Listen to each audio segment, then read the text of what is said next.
Welcome to the Center Square Radio Hour for the third weekend of September 2024. I'm your host, Chris Krug. The Center Square and the Radio Hour are projects of the Franklin News Foundation, a 501c3 independent nonprofit, nonpartisan news service.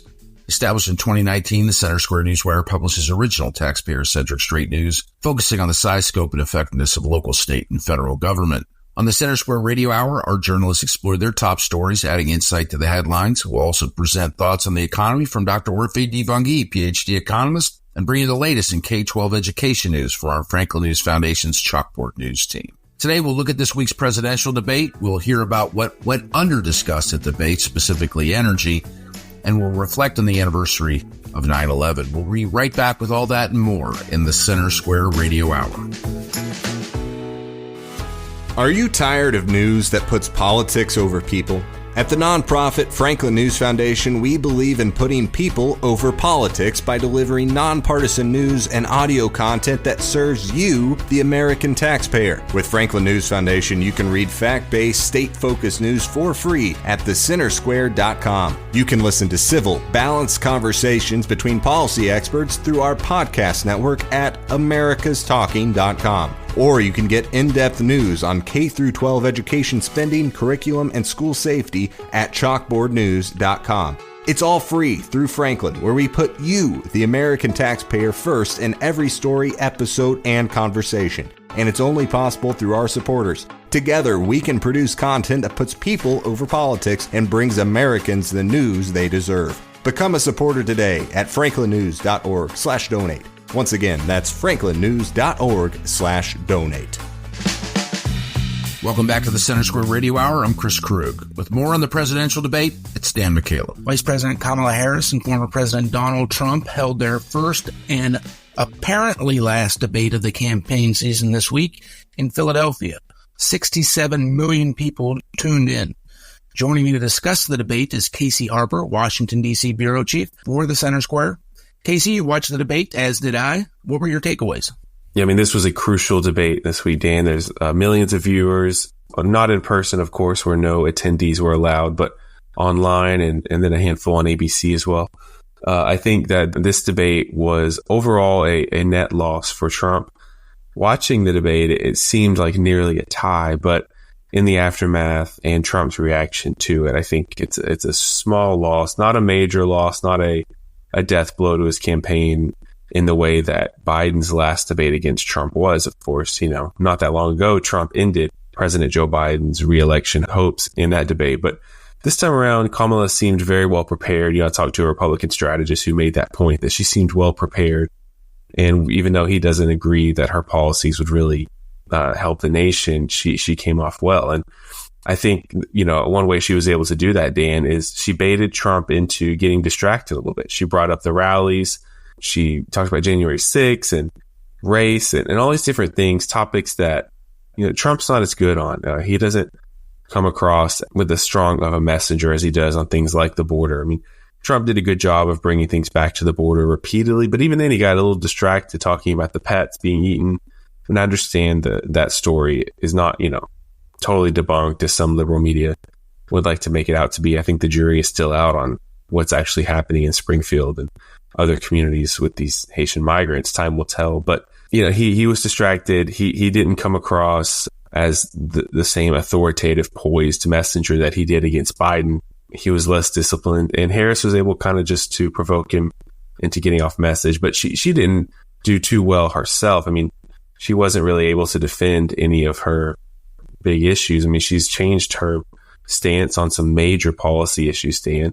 But the problem is for the Trump campaign is they didn't press her on it. They didn't make her defend herself. And so now Trump is saying he doesn't want to do a second debate. He says, hey, if you win, why would you do a rematch? But it didn't come across as a win for him. So now that he doesn't want to do a debate, it seems like a loss. But knowing Trump, I mean, I think there still could be another debate. I mean, this isn't the first time this election cycle that he said he wouldn't do a debate.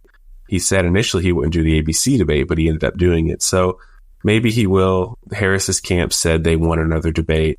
I think it would actually benefit Trump to do another debate, come in a little more prepared, and press Harris on some of these issues that she hasn't yet had to defend herself on, because the media really hasn't held her feet to the fire, but maybe he could. Yeah, I pretty much agree with you, Casey. For me, the takeaway was missed opportunities for the former president. You've got 40-year high inflation during the Biden-Harris administration. The economy still, even though inflation has mostly leveled off, we're still paying, 22, 25% price increases at the grocery store, et cetera. You've got the ongoing border crisis. Both the economy and the immigration issue are issues that voters, two of the top issues during the election season. Voters in poll after poll after poll say they trust former President Trump on both of those. Then you have, the foreign policy, the wars in Ukraine and in Israel, et cetera. And I agree with you. Trump didn't take advantage of the opportunities he had to hammer away at the current vice president, Kamala Harris, on those issues. And I agree with you also that I think Trump almost needs a second debate. So I'm kind of surprised that he's insistent that he won't. But as you said, that could change. Right. I hope it does. I hope it does for voters so we can actually see more discussions on the issues. Right. I mean, Harris is relatively unknown, so I think there is some sense in which voters do deserve another debate. I mean, Trump, I think, is pretty established in what he believes, but I think, people knew Harris's name as VP, but what she stands for in many issues still is unclear. She hasn't given a lot of policy details, and so there's definitely room left for that second debate. I agree. Yeah, and Harris has flip-flopped on a number of issues, and Trump didn't really take advantage of that. First, she was adamantly against the border wall and for the open borders that the Biden and Harris administration have had for the first 3.5 years of their administration. She was against fracking. She was going to end fracking. Now she says she doesn't oppose fracking and she will not end it. I don't know. What do you think the substance of a second debate that is not, looks like it's not happening now, but what do you think the substance of the second debate should be about? Yeah, I mean, if I'm prepping Trump for this debate, I'm bringing up what you said, and I'm going to look Harris in the face and say, Kamala, when's the last time you went to the grocery store? When you go to the grocery store, do you feel guilty at all? I mean, obviously I'd be very partisan, but this is prepping Trump because, and he can just pull out some stats. They're readily available. There are certain, food items that are up 50% since she took office. And that is, poll after poll shows that is voters' number one concern. And she's responsible for it. To what degree she's actually in reality responsible for it is in question. But politically, it's very easy for Trump to try to hold her responsible. She's in the White House. Nothing's been done. It's just a weight around her neck. So bringing that up and then going to other issues like, now you're going soft on marijuana criminalization. But what would you say to those men that you put in prison as an attorney general in California for marijuana? And now you're going soft on it. Like, what can you look at the camera right now and the daughters whose fathers are sitting in prison right now that you put in jail for possessing marijuana? And now you're changing your stance for political reasons. Like, how do you sleep at night? Just really going after it. And he has to tell a story about Harris. That's really what it is. And I don't think that the Trump campaign has told the story of who Harris is. And that's the problem. The Democrats have told the story of Trump, and the story of Trump in their telling is that Trump is a self-obsessed fascist who has risen to power in the way the fascists tend to do with a cult following and who opposes democracy as fascists tend to do. And of course, if you're a Trump supporter or moderate, you may not agree with that telling, but that's the telling. And I don't think they have a clear telling on who Kamala is. They kind of said she's weak, maybe she's unintelligent. I think they're afraid to go hard on that because they don't want to be accused of sexism. So they haven't put Kamala into a story yet, and they better do it quick because time's running out. Let's leave it there, Casey. Thank you for joining us. Listeners can keep up with the ongoing presidential campaign at thecentersquare.com. Big thanks to Dan and Casey. You're listening to the Center Square Radio Hour. I'm your host, Chris Krug. With more on energy policy and its role or the lack thereof in the debate, it's Eliana Kernodle. The presidential debate Tuesday night in Philadelphia focused on immigration, abortion, and crowd-sized at campaign rallies. What went under-discussed, however, was a topic close to the heart of Pennsylvania's economy, energy. Joining me with more on this story is the Center Square's Pennsylvania reporter, Anthony Hennon. Anthony, how did energy figure into the debate this week? Not very much, really, when you look it over. This debate went about an hour and a half. We only had one brief exchange focus on energy. And given that this was hosted in Philadelphia, it's no surprise that it's centered on fracking and who does and doesn't support it. Kamala Harris, when she was running for president back in 2019, said that there was no question I would ban fracking. But by 2020, she had disavowed that stance as Joe Biden's running mate and sees it as a crucial thing. When this popped up in the debate, Harris argued, I made that clear in 2020. I will not ban fracking. My position is that we have got to invest in diverse sources of energy so we reduce our reliance on foreign oil. Trump, of course, argued that this was basically smoke and mirrors and that on day one that she would go in and ban fracking and basically bring the oil and gas industry to a halt. But we didn't really get a lot of deep engagement here beyond fracking or oil or gas. And it's also, we've seen some discussion broadly in the media that almost as if fracking is some third rail in Pennsylvania politics. But it's really not. When you're diving into public perception of fracking, it's actually fairly split as far as support and opposition. A 2022 poll found that 48% of Pennsylvanians support fracking and 44% oppose it. That's not to say that people don't think it's a major economic boost for the state. 86% saw natural gas industry as important to the state's economy, but there are concerns about public health, safety, environmental harm. So it's not so black and white here in Pennsylvania. And I think Pennsylvania, just as a crucial part of the PJM grid, which covers 13 states, the District of Columbia, and 65 million people, how Pennsylvania approaches energy and energy production in the future is really going to have some national ripple effects. And Harris also pointed to the Inflation Reduction Act as sort of proof of her stance. What's kind of the story there? Yeah, so she was arguing basically as the tie-breaking vote to pass the Inflation Reduction Act that this has been a big boost for fracking, which opened some new leases in federal lands, which is fair. It's not quite the big picture here because one of the issues on the federal level with fracking and oil production is a lot of these leases are either getting hung up or not approved. It's kind of this years-long delay and source of frustration. But I think more broadly, when we're talking about the IRA and how it's affected energy, much of that funding has been going toward not so much use of fracking, much more so toward renewable energy. Basically, more than $400 billion has been earmarked for renewable energy through the IRA. And we see these projects in Pennsylvania. We see these projects in a bunch of other states. I think, broadly speaking, when we're talking about the Democratic approach in recent years to energy, there's a lot of subsidies going in for renewable projects. There's a little more openness toward nuclear power. Not completely. There's been some major setbacks with that, but compared to 20 years ago, Democrats seem more friendly to nuclear power.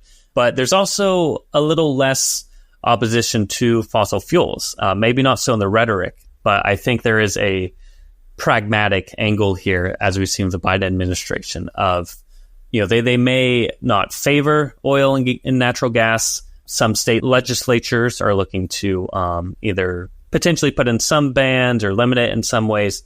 But at least at the federal level, we're seeing more engagement. Fracking's here to stay. We can't just get rid of natural gas, coal, these fossil fuels. They're not necessarily excited about it, but they're not as maybe antagonistic as we've seen a lot of rhetoric in the past decade. And have either of the presidential candidates addressed energy much outside of the bounds of this debate? Yes and no. We're getting a little bit of it here and there in their platforms. Harris is kind of pushing more these broad talking points about lowering household energy costs and creating hundreds of thousands of high-quality clean energy jobs and driving up energy production to record levels. Trump is arguing that his administration would unleash energy dominance if he gets reelected, basically getting rid of barriers for oil, natural gas, coal. They basically taking advantage of what we've been doing and trying to either get rid of some barriers or restrictions or speed up some permitting processes.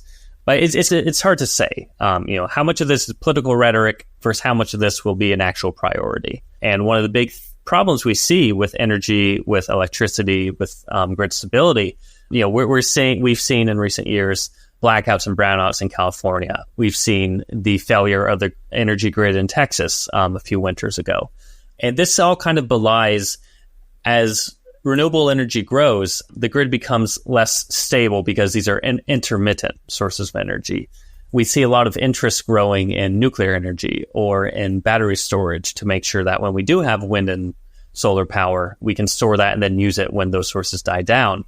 But all of this is happening in the context of increasing energy demand. Well, Anthony, thank you for your insights on this story. Listeners can keep up with this story and more at thecentersquare.com.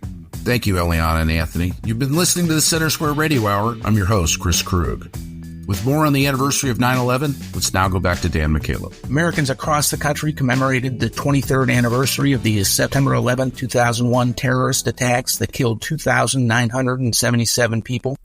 Joining me to discuss this and what it means today is Casey Harper, Washington, D.C. Bureau Chief for the Center Square.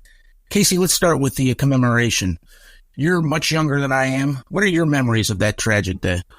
Yeah, sure, of course, I was much younger, but I do have vivid memories of it. I remember watching it on TV. I remember the general feeling. I remember how others reacted to it, the soberness of it. It is one of the, at that point in my life, one of the most serious things that had ever happened.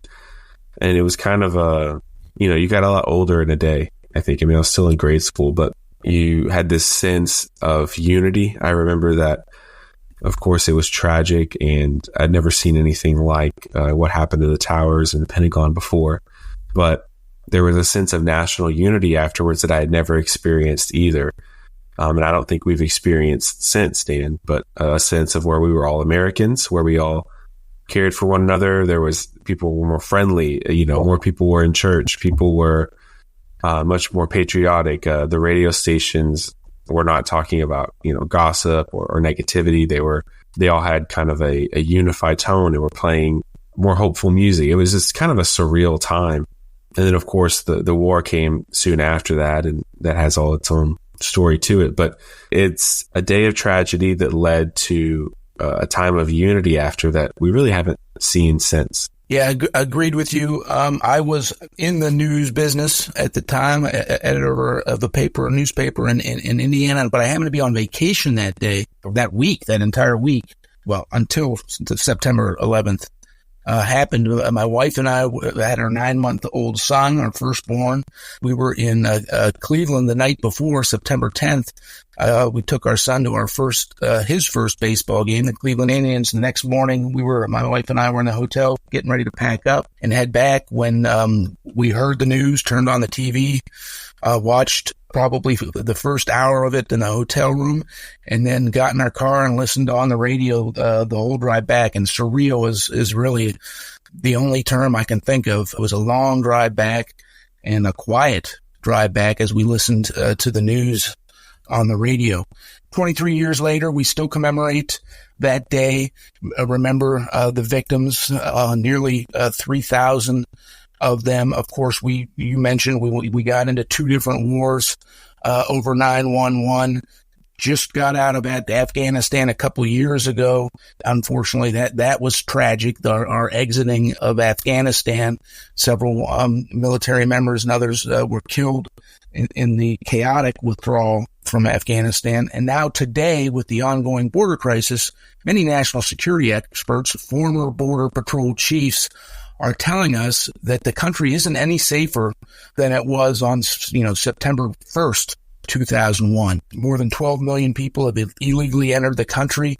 Of those, more than 2 million are what's known as gotaways, those who successfully illegally cross into the U.S.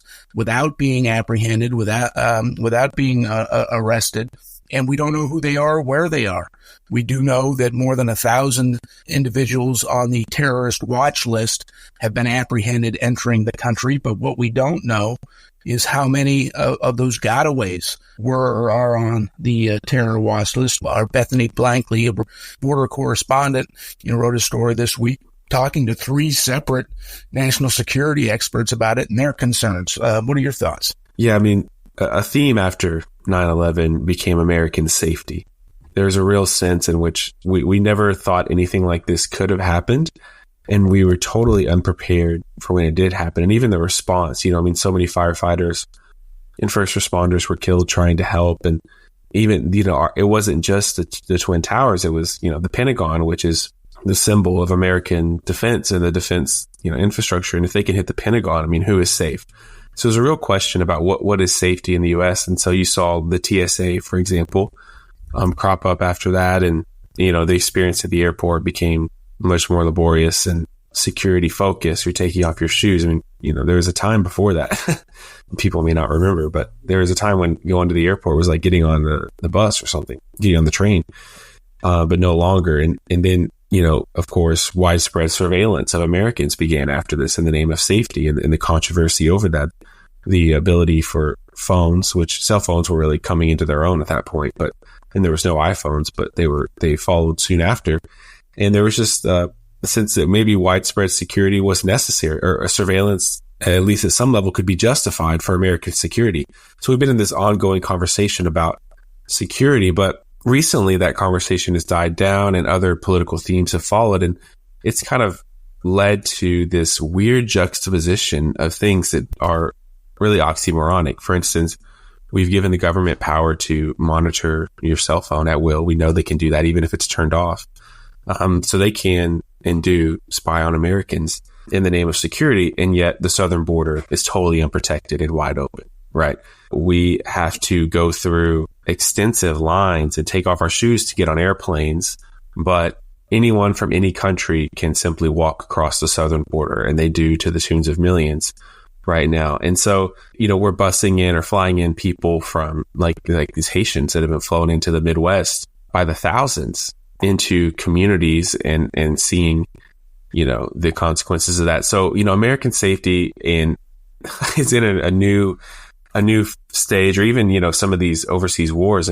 Possibly provoking World War III with Russia with some of our decisions and how that plays into American safety. So it's a new era. The idea of American safety doesn't have that same pull as it did. And it's led to some weird policies, Dan. And of course, as you mentioned earlier, the chaotic and deadly withdrawal of U.S. troops from Afghanistan was in some ways a sort of an end to that 9/11 season, because we've been in Afghanistan for more than 2 decades. And I can't imagine having, of course I wasn't, but I can't imagine having been a soldier there, because the Biden administration, it's one thing to leave, which presidents of both sides promised to do. But the Biden administration did not just leave Afghanistan. They handed the Taliban Afghanistan after all this time. And it wasn't, there was no Afghanistan government that was even able to put up a fight for a month or a year. It was immediately handed back to the Taliban, which is kind of a sad ending to a sort of sad season in American history. Yeah, no doubt about that, Casey. You mentioned up top, the unity that all Americans felt in the hours and days and weeks and months after the deadly terror attacks. We don't really have that now. Of course, we're in a presidential election season. The country seems more polarized than ever, but we remember. Let's leave it at that. Thank you for joining us today. Casey, listeners can keep up with all the national news at thecentersquare.com. Thanks to Dan and Casey for that update. That'll do it for the first half of the Center Square Radio Hour. After the break, we'll look at more top stories from across the nation. What are 14 states doing to reduce chronic absenteeism in schools? What is in New York City's new Black Studies curriculum for public schools? And should we be concerned about predictions of economic collapse? We'll have all that and more on the Center Square Radio Hour. Welcome back to the Center Square Radio Hour. I'm Chris Krug. Here are this week's quick hits, some of the original reporting that you may have missed at thecentersquare.com. A New York judge has delayed sentencing in Donald Trump's hush money case until after the 2024 presidential election, originally set for September 18th. Judge Juan Merchan pushed the sentencing to November 26th to avoid any appearance of interference with the election. Trump was convicted in May of 34 felony counts related to falsifying business records in connection with hush money payments ahead of the 2016 election. The judge emphasized the need for a sentencing process free from political distraction. Special counsel Jack Smith's office has spent $35.7 million prosecuting former President Donald Trump since 2022, with most of the funds going towards staff salaries. In one case involving classified documents that was dismissed by a Florida judge who ruled that Smith's appointment violated the Constitution. Smith has since appealed that decision. The second case in Washington, D.C. centers on alleged election interference with indictments filed both before and after the Supreme Court ruled on presidential immunity. Former New York Governor Andrew Cuomo faced challenging questions from House Republicans on his administration's handling of nursing home policies during the COVID-19 pandemic. The GOP members of the Select Subcommittee on the Coronavirus Pandemic criticized Cuomo for a directive requiring nursing homes to admit COVID-positive patients, which they claim led to a high death toll among vulnerable seniors. Cuomo defended the policy, pointing blame at former President Trump's pandemic management response, while also noting that multiple investigations, including those by the U.S. Department of Justice, found no wrongdoing on his part. A report by the Wisconsin Institute for Law and Liberty has identified a potential vulnerability in Wisconsin's voter identification process related to the indefinitely confined voter status. This status allows individuals to receive absentee ballots without providing identification if they declare they are unable to get to the polls. The Wisconsin Institute for Law and Liberty highlighted a significant increase in the use of the status since 2016 and expressed concerns that, although no fraud has been found, this loophole could lead to doubts about election integrity in 2024. Will also pointed to tens of thousands of voters who are no longer eligible for indefinitely confined status, but have not yet been removed from the list. North Dakota officials are protesting the U.S. Bureau of Land Management's updated resource management plan, which they claim could cost the state $34 million annually for the next 30 years. The plan restricts oil and gas leasing on nearly all federal lands in North Dakota, which officials argue will severely harm the state's energy production and economy. Governor Doug Burgum criticized the plan for overreaching and threatening energy security, saying it violates federal law by impacting state-managed lands. Burgum plans to challenge the plan through the appeals process. Ohio Attorney General Dave Yost has filed a lawsuit with the state Supreme Court against Columbus City Schools, demanding it reinstate busing for students attending both charter and private schools. This legal action comes after the district cut transportation services 2 weeks before school began, citing a bus driver shortage. Yost argues that families have a legal right to school transportation regardless of their choice of school. Columbus Superintendent Angela Chapman acknowledged the challenges but apologized for the poor communication surrounding the decision, which affected many families. The district offered their options, including compensation, to parents. You can find more on these stories and others like them from across the country at thecentersquare.com. We'll be right back with more on the Center Square Radio Hour. Knowledge is power, and you deserve to know what happens in your state government. That's why the Center Square's reporting zeroes in on state authorities publishing stories that show where your money goes and who spends it. The Center Square gives power to the taxpayer by tracking politicians' use of the people's money and demanding transparency from state-run agencies. This is how the Center Square equips you, the American taxpayer, to hold your state government accountable. Sign up now for your state's Center Square newsletter at thecentersquare.com. Welcome back to the Center Square Radio Hour. I'm Chris Krug. With more on chronic absenteeism in schools and what some states are doing about it, it's Cole Lauterbach. Chronic absenteeism is classified as a student missing more than 10% of school days in a year. While some absences, a serious illness, for instance, can't be avoided, American children are missing more school than ever in the years after the COVID-19 pandemic. Capitol correspondent Carlene Johnson covered what Washington and more than a dozen other states are starting to take seriously. What's the pledge, Carlene? Yeah, the pledge, Cole, from these 14 states, Washington being one of them that have signed on, says that they will cut chronic student absenteeism by 50% by 2029. So in 5 years, the pledge is these states, and they're trying to get others to also sign the pledge, will cut that chronic absentee rate. And just for some context, chronic absenteeism, as defined by the U.S. Education Department, is missing 10% or more of school for any reason. That's whether your mom says we've got an appointment this morning or not. So excused or unexcused. So that's basically, it doubled from 1 out of 6 to almost 1 out of 3 students during the pandemic. And post-pandemic, there's been a very, very slight improvement, but not much. Yeah, they're not below pre-pandemic levels yet. Not anywhere close. Now, the big thing, and you spoke with Hetty Chang, her organization, Attendance Works, out of California. Great organization, and they've been pushing for this for years, many years before the pandemic too.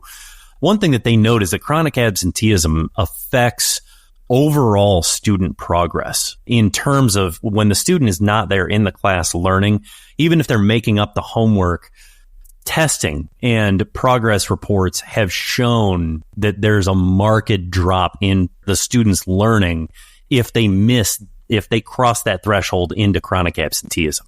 Right. Those academic progress reports, we've all seen them go, they started diving during COVID, right? And then here in Washington State, at least we didn't do any measurement of student progress. State assessment tests and the like were all, set aside for a couple of years. But yeah, and you think about it too. I mean, it's obvious. So it's not just the student who's got the perfect attendance, but the teacher is going to be distracted and having to try to explain, missed instruction for a student who maybe wasn't there Monday, Tuesday, shows up on Wednesday, and maybe there's a pop quiz and the teacher wants everybody to succeed. So she's going to spend an extra 10 minutes just with that kid or the few that weren't there. I still have one at home that's in high school, and a lot of the class assignments are group projects or presentations, right? So then you got students that are grouped together, like a group of 3 or 4. If you've got 2 of the 4 that weren't there, half of the class time to prepare, ultimately the whole presentation is going to be tanked, and that's going to affect everybody in the group, even that kid with perfect attendance. So just a logical progression towards, academic decline based on, this high absentee rate. Well, and you hit on a great point too, is that the squeaky wheel gets the attention, where teachers often say, 80% of my attention goes to 20% of the students in the class because they're either causing trouble, they're struggling, where the other students, they may need help, but they're not going to normally get that much, as much attention from the teacher as the ones that are in dire need of assistance. And With chronic absenteeism, you're piling on where it becomes not just the students that are trouble students or the ones that regularly struggle. These students then who are missing the time are placed in that category, and that number grows to the detriment of the other students in the class. It is, and you think about how it affects sort of mental health or divisions in the classroom, that kind of a thing, right? I mean, I remember being in school and the bad kid or the kid who needed the extra help getting all the attention. You might have a question for the teacher and you don't get that class time because the teacher is, redirected to help the kids that are playing catch up. What you brought up, Attendance Works, who's done all this great work for a decade or more on this. One of the stats that they reported on when they announced this 14-state pledge was shocking to me. 29.7% of the nation's students, so just under 30% of students in American public schools, which is about 14.7 million kids, were chronically absent in the 21-22 school year. Well, but at that same time, you have to think in 21-22, a lot of states were still remote. Much of California students were still attending over a computer where it was very easy to just not log in for one reason or another. Right. So I think that, that's why a lot of those stats kind of just went out the window. But in terms of this pledge, Carlene, what are they doing about it now? Yeah, initially it's just some sort of policy recommendations. They've got all these states to sign on. Washington Office of Superintendent of Public Instruction, Chris Rakedahl, has signed on. They'd already been working on chronic absenteeism for the last few years. I've spoken to him about that a lot of times. But right now what they're doing is they're saying, okay, you states that have signed on, we're going to develop a box of resources for you. Some of it, I'm sure, is going to be legislative policy recommendations and the like, right? Go to your state leaders and policymakers, raise awareness, make sure everybody knows how bad this is, the dire nature of it, and then try to get resources to improve this. And the group will be meeting every 2 or 3 months, the leaders from these 14 states, to kind of go, okay, how's your progress? Let's help each other. What's working for you? What was a fail? And, try to really get on top of this, because I'm telling you, it is bad, since I still have one at home and in high school. And she tells me that, in a lot of her classes, about half the kids are gone on any given day. It's not getting better. My third grader's the same way. It's a really big problem. And I'm glad that states are really finally seeing the issue that this is going to cause, because it's going to affect them for the rest of their lives as well. Thank you, Cole and Carlene. You're listening to the Center Square Radio Hour. I'm your host, Chris Krug. With more on the new controversial curriculum in New York public schools, we'll go back to Eliana Cordova. Public school students in New York City will receive lessons criticizing capitalism, asserting that Black Americans should receive reparations, and providing the tenets of the Black Lives Matter movement and arguments for abolishing the police. Joining me to discuss this is Chalkboard News editor Brendan Clary. Brendan, before we dig into the specific content of this curriculum, can you explain the background, what it is? Yeah, absolutely. So the curriculum is called Black Studies as a Study of the World, a Black Studies curriculum for New York City public schools. And it is the result, this is according to the New York City public school website, that it's the result of decades of scholarly research, community organizing, policy advocacy, and leadership committed to ensuring students have access to lessons that infuse the experiences of peoples of African descent in the U.S. and throughout the world. So that's the background in their own words. It was a collaboration of 5 different organizations, including the Teachers College, the Black Education Research Center at Teachers College at Columbia University. And that's where some of it is, directly housed and where you can find the entire document. So it's been a lot of years in the making, and it's specifically as a landmark 3-year project funded by the New York City Council, known as the Education Equity Action Plan. So that's kind of where it came out of, a lot of different kinds of organizations and moving pieces. And this is like a massive undertaking. It's to get like a curriculum that is for New York City public schools. I mean, that's a massive school district, the nation's largest. So just a big undertaking kind of all around on that front. And not everything in this curriculum is controversial, but there are definitely a few lessons that could raise concerns, especially depending how a teacher goes about presenting them. And even just kind of on their face, it raises questions. And some of those are, for example, reparations. Could you kind of get into how they address those? Yeah, absolutely.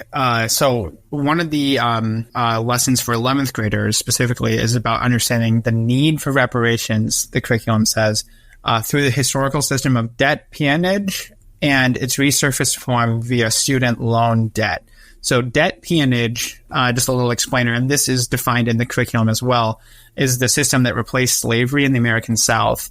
And it was a system that exploited Black labor, families, and the attainment of wealth by keeping people in a continual state of debt. So basically, you have to work for me because you owe me, and you'll never get out of it because, there's always some other thing. Like if you control the land and also the buildings on the land, and you have people who are staying with you and they can't get out of it because they always owe you something, then they can never leave. And it's basically like this is slavery 2.0. But then the curriculum directly compares that to student loan debt.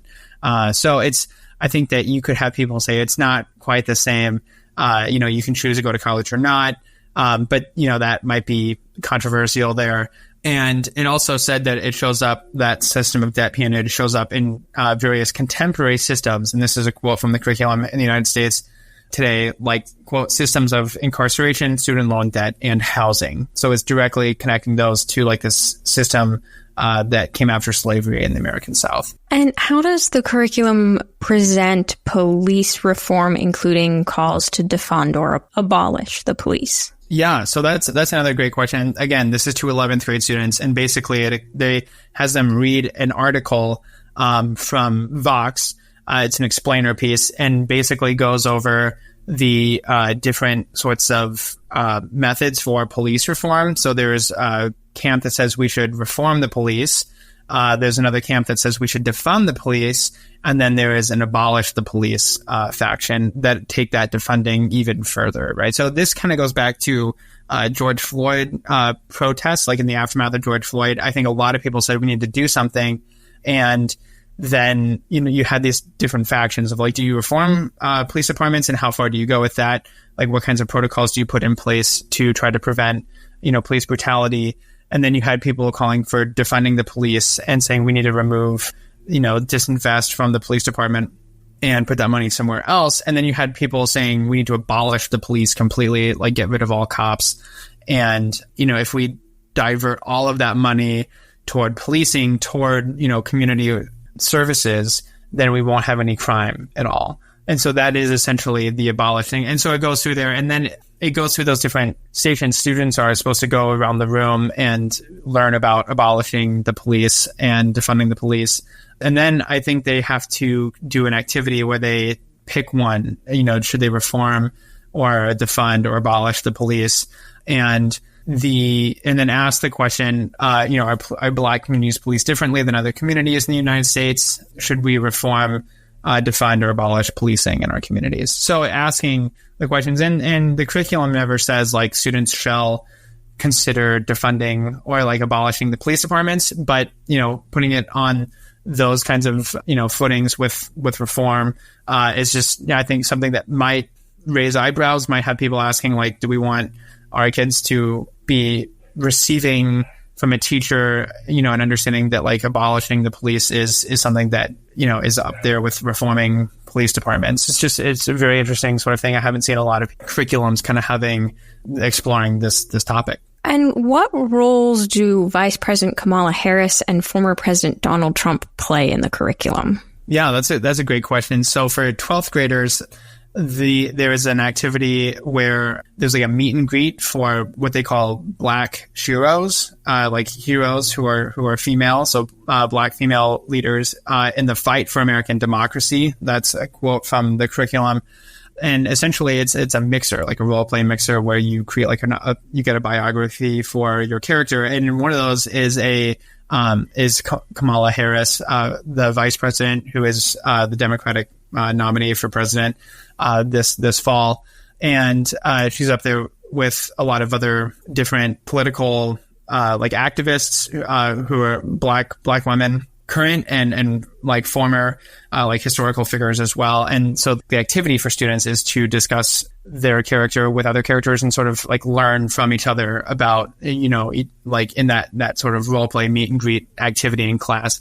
But then the next lesson they have former President Donald Trump is featured as like a what not to do sort of thing. So teachers are supposed to take 2 tweets from the 2020 election related to the 2020 election and basically analyze them and like, do they rise to the level of voter suppression or not? And so that is the activity and trying to figure out like, is that a way to like keep people away from voting based on some of his tweets in the 2020 election, which, as you know, was very hotly contested and debated, and a lot of accusations about voter fraud.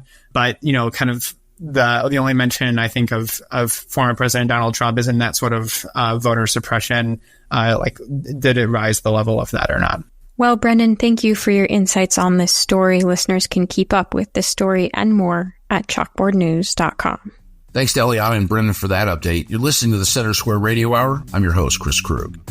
Joining me to dig into concerns around economic collapse, it's PhD economist Dr. Orphe Divounguy. Hey, you and I think it's like part of our back and forth. We trade a lot of information with each other. And you'd send me this take from David Kelly, who's somebody I know that you really respect. He's the global chief strategist at JP Morgan. And this is kind of like right up your alley. This is in line with something that I could hear you saying, but I wanted to read this quote. And this is from a post that David Kelly made on LinkedIn. So let me read what he wrote. And this is a quote from David Kelly. He said, "Over the years, I've been asked many times by financial advisors about these and other apocalyptic scenarios. To be clear, these questions do not spring from the genuine concerns of financial advisors or even the diligent research of their clients.